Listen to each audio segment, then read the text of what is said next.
કોંગ્રેસમાંથી ભાજપમાં જોડાયેલા ધારાસભ્યોને લડાવવામાં આવશે પેટા ચૂંટણી। અર્જુન મોઢવાડિયા પોરબંદરથી લડશે પેટા ચૂંટણી। અરવિંદ લાડાણી માણાવદર બેઠકથી લડશે પેટા ચૂંટણી। જે પણ ધારાસભ્યો કોંગ્રેસ છોડીને ભાજપમાં જોડાયા છે એ તમામને પેટા ચૂંટણી લડાવવામાં આવશે। અર્જુન મોઢવાડિયા પોરબંદરથી પેટા ચૂંટણી લડશે। અરવિંદ લાડાણી માણાવદર બેઠકથી પેટા ચૂંટણી લડશે। ભૂપત ભાયાણીને ભાજપ વિસાવદરથી બનાવશે ઉમેદવાર। સીજે ચાવડા વિજાપુરથી ઉમેદવાર બનાવવામાં આવશે। આ રીતે જે પણ કોંગ્રેસી ધારાસભ્યો છે જે બીજેપીમાં જોડાયા છે આ તમામ ધારાસભ્યોને પેટા ચૂંટણી લડાવવામાં આવશે એ નક્કી મનાઈ રહ્યું છે। અર્જુન મોઢવાડિયા પોરબંદરથી, અરવિંદ લાડાણી માણાવદરથી, ભૂપત ભાયાણી વિસાવદરથી, સીજે ચાવડા વિજાપુરથી આ તમામ જગ્યાએથી આ જૂના કોંગ્રેસી ધારાસભ્યોને ભાજપ હવે બનાવશે ઉમેદવાર।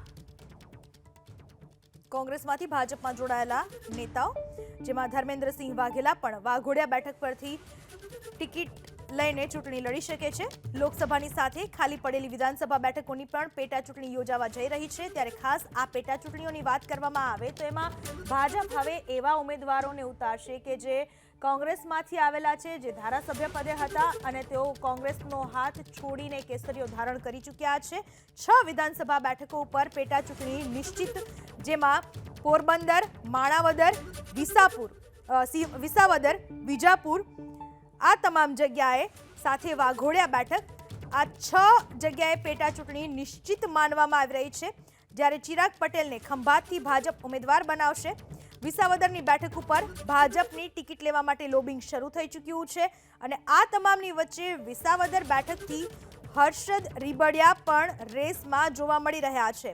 એક બાજુ ભૂપત ભાયાણી ભાજપ વિસાવદરથી તેને ઉમેદવાર બનાવશે તેવી શક્યતા સેવાઈ રહી છે।